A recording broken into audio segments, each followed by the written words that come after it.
Welcome back. You're watching NewsX. I'm Pratap Singh. Our big focus this hour, the Madras High Court has delivered a landmark judgment affirming a single judge order to light the Karthigai Deepam at the historic Deepathun in Madurai. The verdict was delivered by Justices G. Jayachandran and K. Ramakrishnan, who dismissed appeals filed by state government. The court observed that the earlier order did not create a new religious practice but merely enabled the exercise of an existing right on temple-owned land. The court emphasized the hill's syncretic legacy, urging the event to bridge communities rather than divide. The court also strongly criticized the DMK-led Tamil Nadu government for failing to protect temple properties and upholding constitutional rights. The DMK government has now moved the Supreme Court, and the political war over this tradition is expected to continue. Joining us live at this point is Narayanan Tirupati, Chief Spokesperson, BJP Tamil Nadu. Narayanan Tirupati, what do you make of this Madras High Court verdict? It's a wonderful judgment, Pratap. We have been waiting for this, and this will speak a very long way for the justice for Hindus, justice for Tamilians, and the DMK government, the Dravida model, got exposed with this two-judge bench because these people were making a lot of noises by the judgment of the single judge, whereas now it is very clear that Dravida model is exposed, and the DMK government is a communal party. DMK is a communal party, anti-Hindu party, and for the minorities appeasement, they will go to any extent, even to stab Tamilians and the Hindus. That is what the DMK has done, and very clearly, the High Court, Honorable High Court, very clearly had dismissed their appeal, that it is ridiculous on the part of the government to say that law and order problems will be there. Then why for this government is there if you are not in a position to control the law and order? That is what the court has asked. So it is very clear that this government, Dravida model government, for want of votes of minorities, and that votes which will give them power and money later on, these people have taken this route, and so far these people are calling BJP as a communal party. Now the court has exposed DMK and their allies. The Indi alliance is communal in nature, instigating violence between two religions. That is what they have been doing. So DMK in future will be termed as a communal party only. For votes, they will go to any extent, and the court has exposed very clearly, very clearly about the DMK's attitude, the government's behavior. Okay. Narayan Tirupati, also, as far as, of course, this verdict is concerned, the observations have also been pretty critical of the DMK-led government's stand on this issue, but also on their efforts to, upkeep temples, temple properties, and, overall the culture of Hindu places of worship in the state. Yes, see, the courts, the Honorable High Court, both Chennai, Madras, and Madurai benches have been delivering lot of verdicts about the HRNC's, the unlawful activities and violations, what they have done, how they have violated even their own act, and all those things. But the government hell-bent on, swindling money from where even every day, even today, we have seen one temple property which was being looted, which was being, occupied, was ordered to be removed by the Honorable High Court. So this has been a way of looting. These people have been done, but the temples have become the dens of these people, the looters. And if not for the High Courts, I think these people would have made very big money out of these temples. Of course, they are doing now itself, and we should be thankful to the system, the justice system. But the DMK-led government is not happy with this verdict. They are, sources tell us, going to approach the Supreme Court now. How do you see this panning out there? See, if they approach the Supreme Court, once again they will get exposed. Throughout India, they will get exposed that they are an anti-Hindu party, and for want of the minority votes, they will go to any extent. But what is the premise? What is the premise of their objections? No, the Narayan. premise is that nothing, nobody has objected it except the government. Because they want to, to satisfy, to please, they think that they can please the Muslims, but even the Muslims are unhappy, they don't say anything. But the DMK wants to prove a point that, yes, we are supporting Muslims by antagonizing Hindus. That is what DMK is planning. And this is arrogance. This is arrogance and fascist mentality.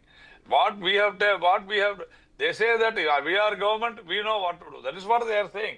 So it is very clear that they Okay. have not respected the single judge. They have abused him.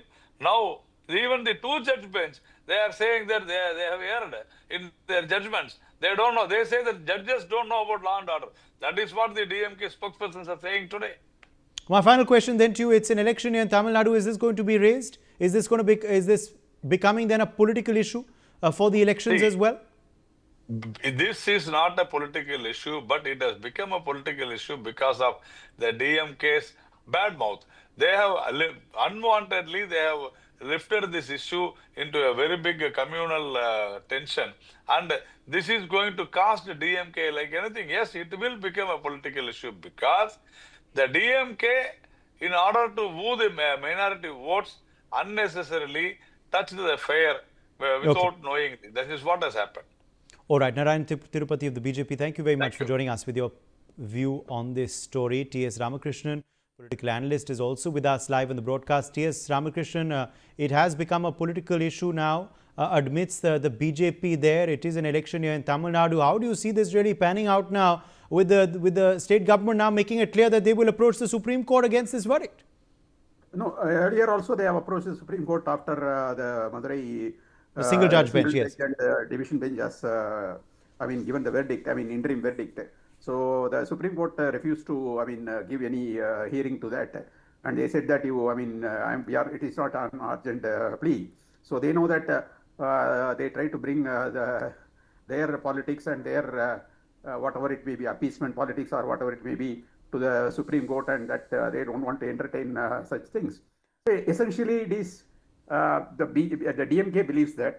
Let us see the demographic division of Tamil Nadu. About 15 to 20% of the Tamil Nadu population are of Abrahamic religious faith. 15% officially and about 20% unofficially, because there are certain 5% of the population who, for the namesake, they are Hindus, but who have converted to Abrahamic religious. So I don't want to use the word minority, because when a population, when 15% of the population is there, we should not call them as minority. Rather than, it is better to call them as Abrahamic religious community, because all of them have come from the tenets of Abraham. So that is the first point. So they wanted to, essentially this 15% is now being trying to be cornered by three political parties.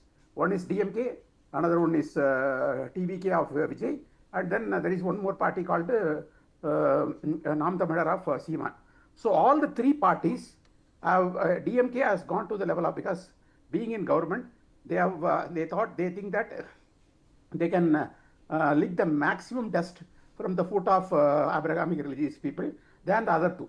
Although there may not be any dust in the dirt or dust in the Abrahamic religious people food, and even they may not like it, but still they think that by excessively pampering them, by excessively antagonizing Hindu community and their rightful constitutional practice of constitutional right of practicing religion, they think that that can be curtailed at the cost of as I said, appeasing, or for that matter pampering, or Yes. so they, I will use the strongest word, that they are licking the limbs of the foot of Abrahamic religious community. Okay. S. Muralidharan, a political analyst, is also with us live now. S. Muralidharan, I want to quickly bring you in here on what really is the premise of the state government's objection. What are they basing their legal case against this on? They have no case. That's what the judgment has said. Yes. But yet they are continuing to appeal after appeal. See, that's their stupidity. Like the money. See, this money is not coming from Mr. Stalin's pocket. It's coming from the temple's hundi. That's where the problem is, and that's where the joke is. You know, this money belongs to the devotees of that temple. It's the Hindus who donated money. They're taking that money and they're trying to appease the minority. That's what the court came out strongly on them and condemned them, saying that you are trying to create a communal issue here, whereas there was no issue, because this Deepathun, this stone was there for so many years, and which is the oldest religion among all the religions in India. It's Hinduism. So obviously this was there from those ancient days, and they didn't have any defense. So they came and said, no, this belonged to Buddhist period. This belonged to the Jains. Then they said, no, this is not a tool for Deepam. This is a stone for putting your luggages, all kind of stuff. And they actually demeaned Hinduism, just like that earlier rant of Mr. Udayanidhi Stalin, who called Hinduism as dengue and malaria. So it's a similar line. They thought they claim they are atheists, but they are not atheists, because they only target Hinduism, because both father son, they don't wish for any Hindu religious festivals, but they do it for Islam and Christian festivals. So that's not being an atheist, but you're trying to target a religion and a sect of people. So that's wrong. So that's what the court also observed. And we also seen that they went to the extent of trying to impeach the first judge, a single judge who gave the verdict, Mr. G.R. Swaminathan. And probably today, they might even go after these two judges, saying that, they're also Brahmins, and that's the reason they are given a verdict like this. So they have this problem, but end of the day, they are played into the hands of BJP. And this is, huge plus for BJP, because whatever said and done, the state has almost close to 85% of Hindus. If 50% of that population decides to vote for ADMK and BJP, there's no DMK after that. Forget, this election, DMK party may not exist. So that's where they're heading towards. Because in the state, we have a huge law and order issue. We have small children getting abused. Tamil Nadu is become the POCSO capital. 2, drug menace, it's there everywhere. And targeting North Indian migrants, that's been, almost every DMK minister has been, talking ill of North Indian migrants. But unfortunately, without the North Indian migrants, nothing moves in Tamil Nadu, right? From restaurants to metro, all this construction, etc. Nothing moves without the migrant workers. So I don't know, which world they are in. They have become very arrogant. One, they are extremely corrupt, that everyone knows. I think Mr. Amit Shah was here 2 days ago. That's what he said. They're extremely corrupt. Right. And they are after all this. And even the Karur incident. Okay. Now okay, Venkatnarayan, let me also get you in here. Venkatnarayan, let me also get you in here, senior journalist, on your view on this entire storm in Tamil Nadu over the Kartigai Deepam ritual. Now, the Madras High Court verdict also coming out in favor of the puja going ahead, coming out against what the government stand has been. Your take? Well, I think the judiciary's verdict are to be welcomed. I think it's absolutely silly and stupid on the part of the DMK government. You see, the last census was way back in 2011. Then the population of Muslims was barely 6% and Christians is barely 6%. So, if they are doing all this to please the minorities, it doesn't really make sense to me. And for centuries, there are 4 places, not just this particular place where the Deepam has to be lighted up on top of a hill. There are 3 other places, and for decades or centuries, there haven't been any incidents of violence. There has been coexistence between Muslims and Hindus across the state. Historically, okay, there may be a land order situation, but they can maintain land or situation by posting police and all that. In any case, there hasn't been any kind of violence, and I think it's very unwise on the part of the DMK government to alienate the majority community by trying to, obstruct the Hindus from lighting a lamp on top of that hill. And with the elections barely 4 months away, the Congress seems to be having second thoughts about having an alliance with the DMK. They want 40 seats and 3 ministerial berths. And they have opened in a channel with to Vijay's TVK. And at a time like this, to be doing things like this and saying bad things about the judiciary and going to the Supreme Court is highly idiotic in my opinion. And this is going to affect the DMK alliance in the upcoming elections. Uday? Muralidharan, is this now certain to become a political issue for the upcoming Tamil Nadu elections? And what will be its impact then on the electorate if it does become a political issue? It is now political because they made it. It's the DMK voluntarily has walked into the hands of BJP, claiming all this while BJP is a communal party. DMK showed its colors. And that's what the court also said. Court said, you have made a ghost out of nothing because the Muslims and the Hindus have been peaceful all this while. In fact, the Hindus have been very tolerant because wherever there is such a hill shrine, you always have minorities coming up in building a church or a mosque. But we've been tolerant. We never had any issues with it. We never, I don't think Hindus, protested or fought with them. It's DMK in their, they went overboard in their appeasement and they created the entire mess. And today the court had to wrap them. And even if they go to Supreme Court, they're going to get it very badly. And imagine they're taking the money from the hundi and spending it against the Hindus. Yes, T.S. Ramakrishnan, what is going to be the impact of this issue on the political front? Do you believe a majority of the people in Tamil Nadu are in favor of this ritual going ahead, or do they resonate with the stand taken by the DMK?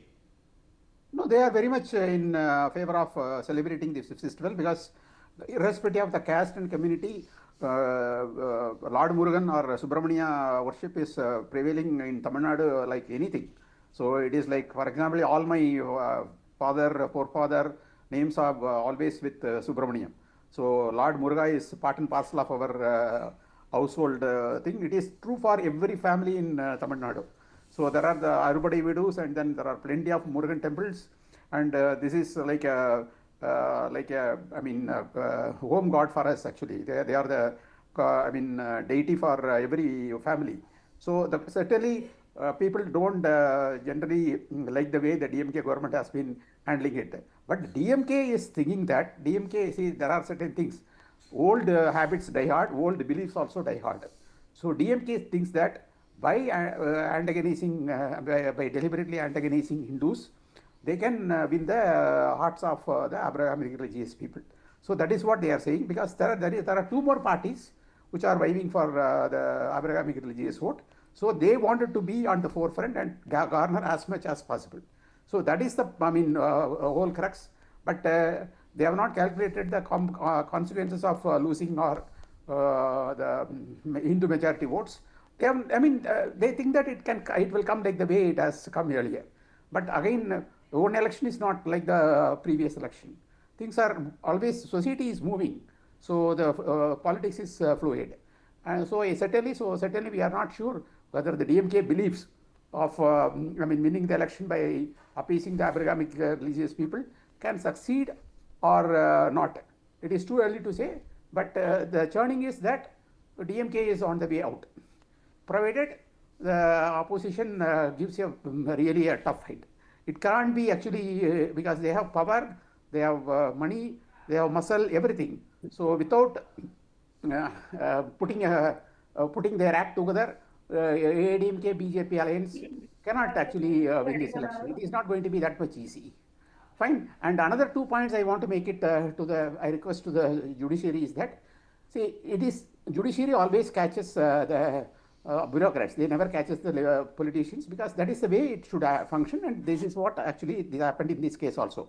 They caught hold of 3 people. One is Madurai City Police Commissioner, another one is Madurai Collector, and then the concerned executive officer of the temple. So what they have to do is now, as a prayachit, that means as a remedy for whatever they have lapsed, they must ask the temple authorities to light the lamp with minimum number of devotees, not with a great number of devotees. Randomly they can select some 50 devotees. On every Friday for the next 6 months, they must allow the the lighting of the lamp. So this is how actually the whole thing can be rectified. The heartburns that has been created by among the in the Hindus can be sorted out only by allowing them to, because Deepam is, or for that matter Agni is, part and parcel of our tradition.